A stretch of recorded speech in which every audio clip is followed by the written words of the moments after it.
this area for last 2 years, and once I have joined here, I explore area as a whole. I love the people who live here. They are they are really very naive people, very great people, and it's really great pleasure working here. So my presentation will be having 5-6 small sections so that one doesn't feel bored. I'll talk about the cancer as a problem. Then I'll talk about a little bit about the cancer biology. Then I'll talk about what is needed from us as a healthcare provider. There are different cancer related myths also. Yoga and cancer, does we have something? And then take home message. Regarding cancer as a problem, as we know, India is a growing economy, and we are moving toward a developed nation, moving toward the elites of the developed nation. And some good thing comes with some bad things also. So we have non-communicable disease increasing significantly. Nearly 60% of total death are in these days caused by non-communicable disease. We forgot the era where malaria and dengue has been very important cause of death. Now we have non-communicable disease. These are the major chunk of the death. And among them, cancer is third leading cause of death. Nearly 7% of total death are caused because of the cancer. That is after heart and lung disease. So we can understand that's a substantial problem. The problem on other aspect is that our healthcare system is not mature enough to take care of such a huge burden. Apart from that, we have problems associated with myth, stigma, fear, cost, access, and facility to the healthcare. That's another problem which compound it and leads to a problem of poor health in our patients. And that is very well evident with data also. Cancer mortality in India has doubled for last 20 30 years, and predictions are also very poor. Like what WHO predicts, they say that cancer will increase by its double number. In number, it will be doubled in the next 20 years or so. If we talk about lifetime risk of developing cancer in a normal human being, if he is to live for 75 years, in man and woman, it will be nearly 9%. Similarly, 6 to 7% chance of that person being died of the cancer. That's a huge number. Nearly 25% of cancer deaths are because of three most common cancer. These are oral cancer, breast cancer, and lung cancer. Regarding gender, we have a list of common cancers also, and these 5 top common cancer leads to nearly 50% of cancer incidence in India. So it's really important to know these cancers.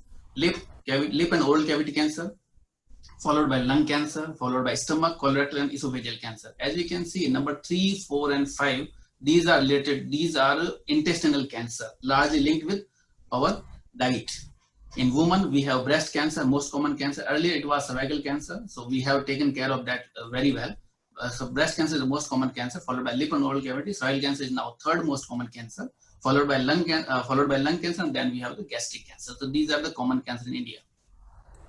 These are Globocon data, and it is highlighting the fact that India is a huge country, followed by this figure, and followed by what we have. We see nearly 12 lakh new cases per year in India, and more than 60% of them, that is 7.8 lakh cases, 7.8 lakh people died of that particular cancer. So that's a substantial number. We have 60% death rate because of the 60% of patients who diagnosed with cancer die of that thing. And why it is so? Because majority of our cancer present in advanced stage, not in early stage. This is a recent publication came from PBCR, and which consistently say if we see different cancer, breast cancer, cervical cancer, head and neck cancer, stomach cancer, lung cancer, male and woman, what we can consistently see that majority of patients present in advanced or locally advanced disease or distant metastatic disease, not in localized disease. That's the biggest problem. Localized disease seen in only like 10 to 30% at the max. And these are the patients in whom we can achieve the cure. That's the problem we have. In Western population, what we have nearly like 30 to 40% death rate, and here in India we have nearly 60% death rate. So why it is so? Little bit about cancer biology. Why cancer happens? This is an important chart. It will able to explain almost everything. What basics about the cancer? Why cancer actually happens? So in center we have, this is the genetic level, what happens in the body when cancer happens. This is the center part, the genome part. So genome, if there is alteration in the genome, we will have an initiation of cancer. Genome is being affected by 3 important factors. One is Genetic susceptibility. If somebody is having their genes susceptible to develop cancer, they are at high risk of developing cancer, followed by environmental factor and then lifestyle factor. Environmental factor and lifestyle factor are interlinked with each other. At the same time, we have genetic susceptibility also. So there is the interaction of genetic susceptibility as well as environmental lifestyle factor, which leads to initiation of cancer. So say somebody is having genetic problem, some family history or some genes are altered, he is high risk of developing cancer. But if he is being exposed to certain environmental exposure or lifestyle, I'll talk about those things also a little bit later in my presentation. But if somebody is suffering from environmental issues or lifestyle issues, then his chance of developing cancer will be higher as compared to somebody who is not being affected despite having genetic susceptibility. On contrary, if somebody is not having genetic susceptibility to develop cancer, but having high environmental load or poor lifestyle, which is associated with cancer, even those patients have the chance of developing cancer. So it's like they have an interaction, but they are like synergistic to each other also. So once because of genetic susceptibility or environmental factor or lifestyle, somebody's genome is being affected significantly, that can lead to initiation of cancer. But we have a defense mechanism in the body also. So if our genes got affected because of genetic susceptibility or environmental factor, lifestyle, we have a repair mechanism. So that repair mechanism will take care of that particular thing and cancer will not happen. If that repair mechanism also fails down, then somebody will have a cancer. Regarding cellular level, so that was about the genetic level. Now we have cellular level. What happens to the cells? Normally, different cells have a different function. And because of different functions, cells go into wear and tear. They might damage significantly. So there is a mechanism of cell division. So these cell division will take care and replenish these cells. And damaged cells will go into cell suicide. Scientifically, we call them apoptosis. So that is the normal homeostasis. So as I told you, every human cell can develop cancer. So if we have a problem in these cells, so if we have genetic changes in those particular cells, those cells will not under the control of that particular individual, and they go into uncontrolled cell division and form a mass. That mass is called as tumor or cancer. So let me put this into clinical perspective, what happens in clinically.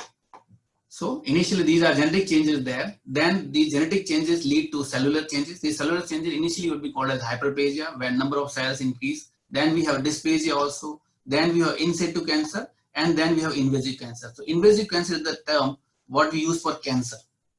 And when we will call it invasive cancer, when this particular cancer crosses the basement membrane, there is a protective layer in the human body called as basement membrane. So when this invasive mass crosses the basement membrane and reaches the deeper tissue, this is called as the invasive cancer. From here onward, mostly patient develop the symptom. So this particular phase patient will not have symptom, but on right side I am showing the natural history of the disease, where this all is called as stage 0 disease. Now when patient goes beyond that and develop that particular mass which goes into invasive cancer, then invasive cancer will keep on growing if it doesn't intervene. That is what called as the natural history of the disease. So stage 1 disease is localized disease. When that particular mass increases in size or goes deep into the tissue, it will call a stage 2 disease. Further increase in size or growing deeper into the tissue will call a stage 3 disease.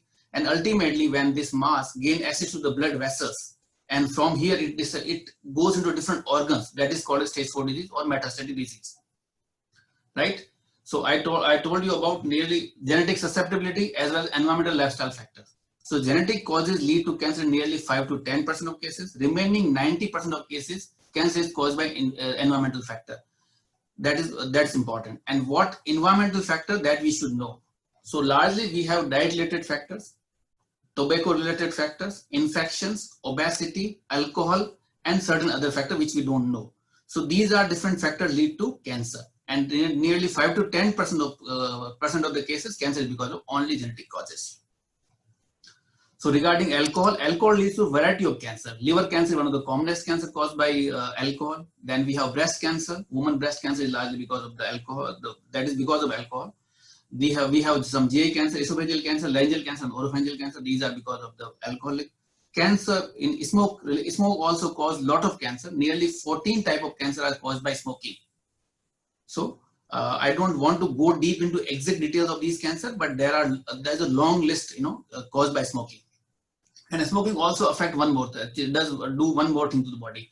What does it affect? It affects almost every organ of the body. It affects the lungs. It affects the kidney. It affects the liver. It affects the heart. It affects the brain, and it affects the blood vessel. So ability of that particular individual with the cancer to take the treatment will also goes down. He will be suffering from some heart disease. It will be difficult to give the treatment. So that way it also compounds the problem.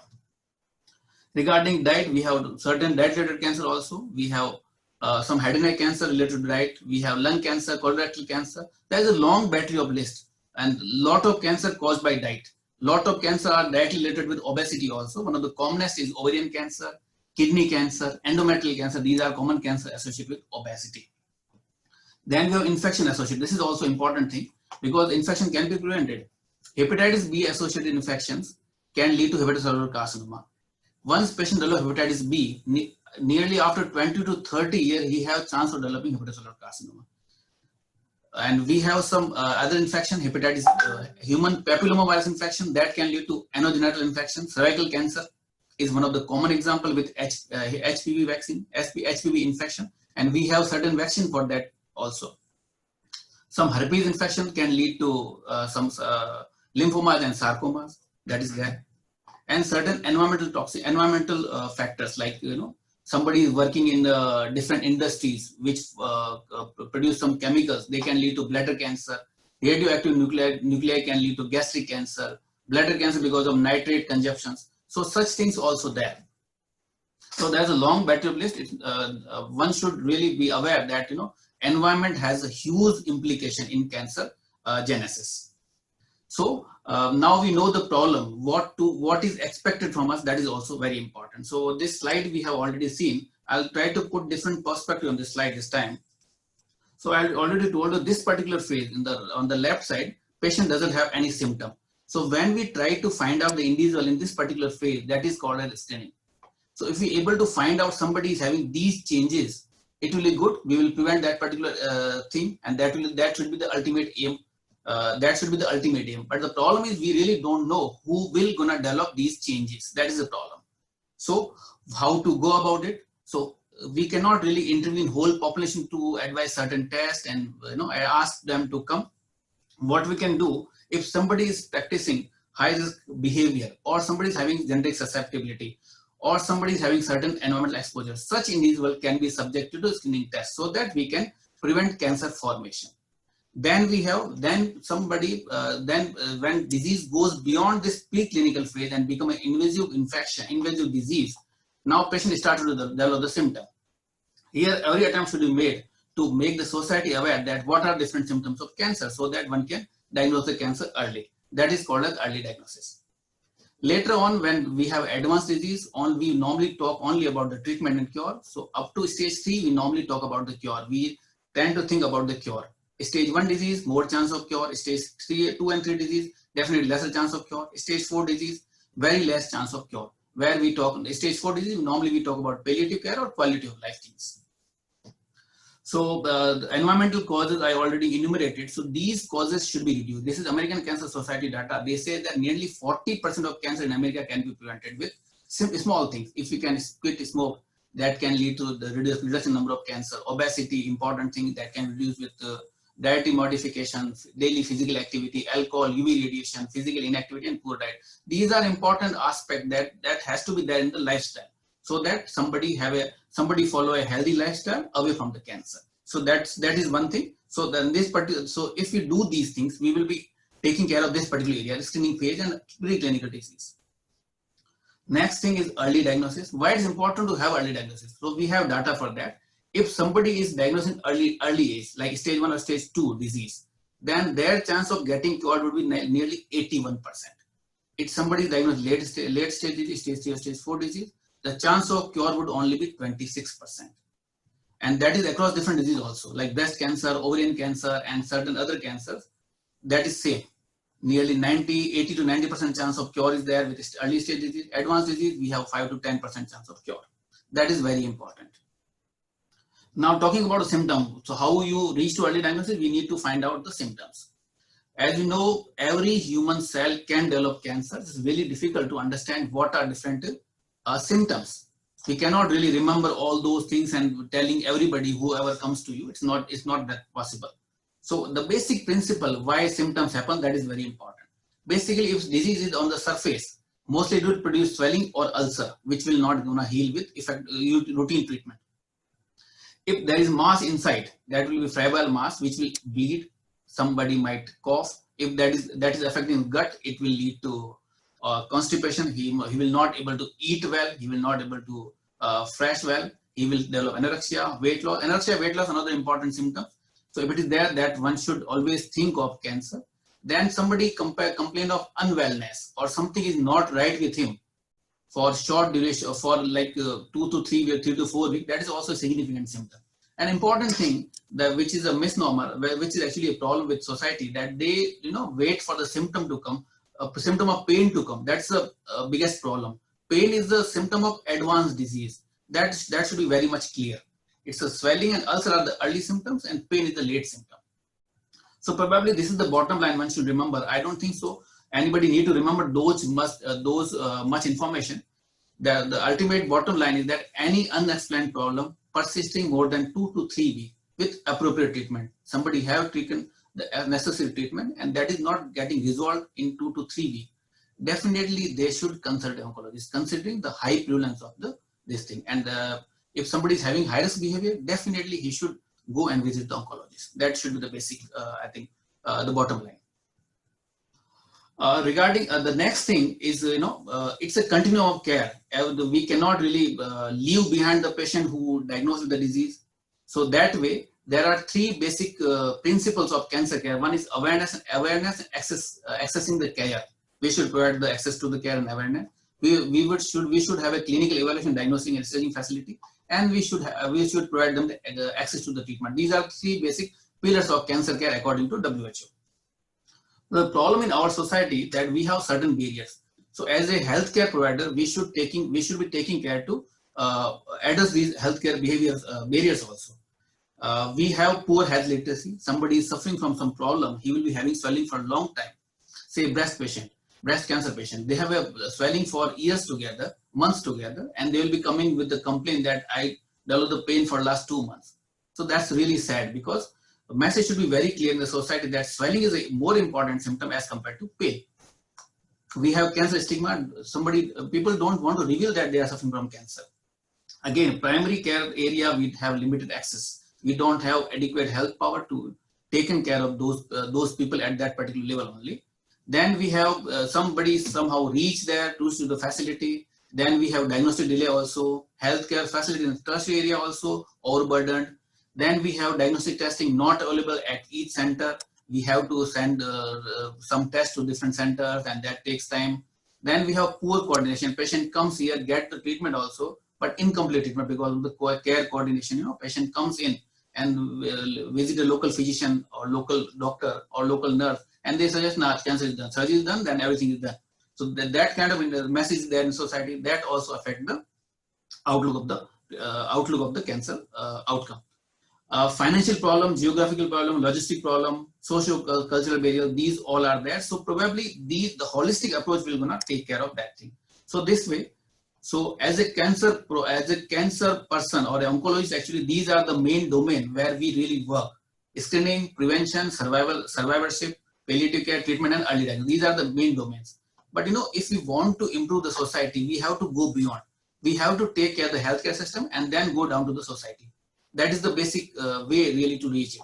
And this is a great initiative from SARIMAD, where they are trying to integrate different health system in the cancer care: homeopathy, allopathy, Ayurveda, Unani, Siddha. That is really a great initiative, and that should actually help.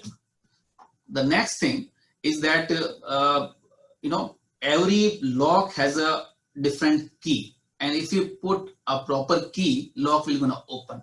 If you put a wrong key, lock will not gonna open. That message has to be very much clear. I have a photograph also. I don't want to talk about that thing. But initially, like surgery has been age-old concept for the cancer treatment. For nearly last 100 years, we have radiotherapy that has been proven useful for cancer treatment as an integrative therapy. with surgery to take care of cancer. Then we have chemotherapy also coming up for last 30 to 40 years. Now we have immunotherapy also and targeted therapy also coming up for cancer treatment for last 10, 12 years. So lot is happening in cancer care, and we surgeons have adopted everybody. Radiation people initially, probably there would be initial hitch that you are not right people to treat cancer. It is not like that. Everybody is right people to treat cancer, provided they have substantial evidences to show it. So we have Ayush actually parallel system that is there. So probably I should also come up with strong evidences so that people have a belief. Surgeons have a belief, radiotherapy people have a belief, chemotherapy people have a belief, rather than eminence-based, the statements or that kind of thing should not be there. So proper problem should be identified and proper key should be utilized. Okay, so next slide. I'll talk about this thing little later also. So ultimately, what we need authentic data. We need strong evidences to support the therapy. What we need scientific explanation behind the any whatever somebody is telling. And when we largely base our decision on evidence rather than eminence, that is important. So at this particular era, it will be difficult. I'm not sure actually. If somebody feel bad, you can interrupt me also. So at this particular point, Ayush therapies has adjunct role, but primarily what evidence is, cancer can only be cured with either surgery, radiotherapy. Either not. It's like combined surgery, radiotherapy, and chemotherapy. That is the basic way. That is the basic understanding how cancer can be cured. And regarding early diagnosis and mammography screening, etc. So this is the important chart. What Western people, USA and this is chart from US and Netherlands. So cervical cancer was very common in their area. They have adopted the Pap smear testing. They have adopted the vaccination later on also, and that's how they have almost eradicated cervical cancer. That is very important. So that kind of adoption is essential for us. And unfortunately, we don't have any structured screening program. That's one sad thing, and government is looking into that. That's a really good thing. Regarding certain cancer myth, I'm sorry, this is okay.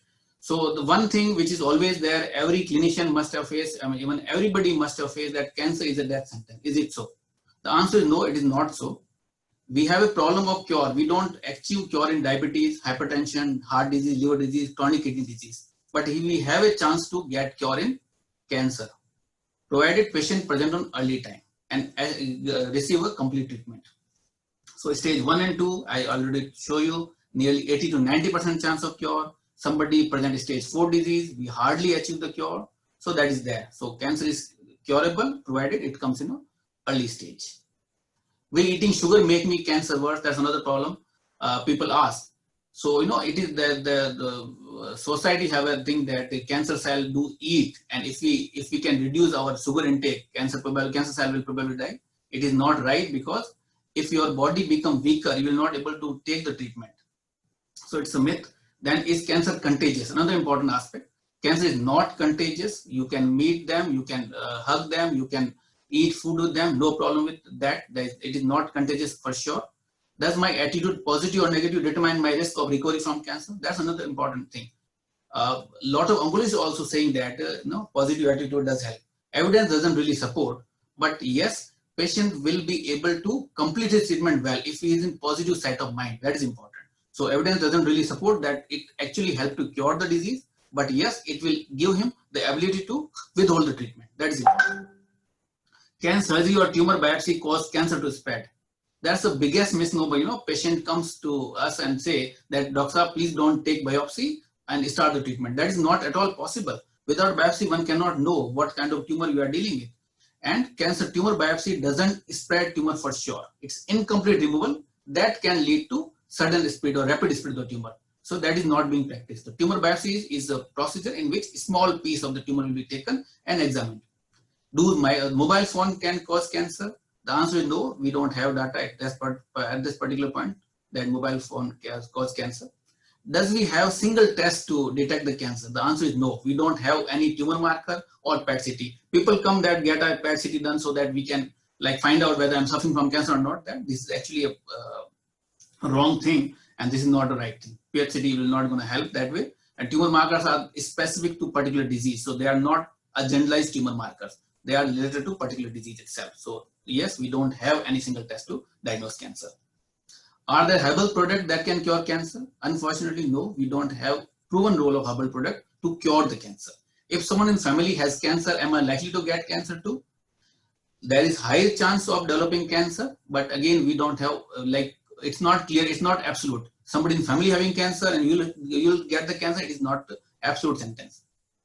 If nobody in my family had cancer, does that mean I'm risk free? Again, that is also I already showed the basics of cancer, in which I told that genetic thing is very important, but environmental factor and lifestyle also have a lot of implications. So anybody can develop cancer despite not having any family history.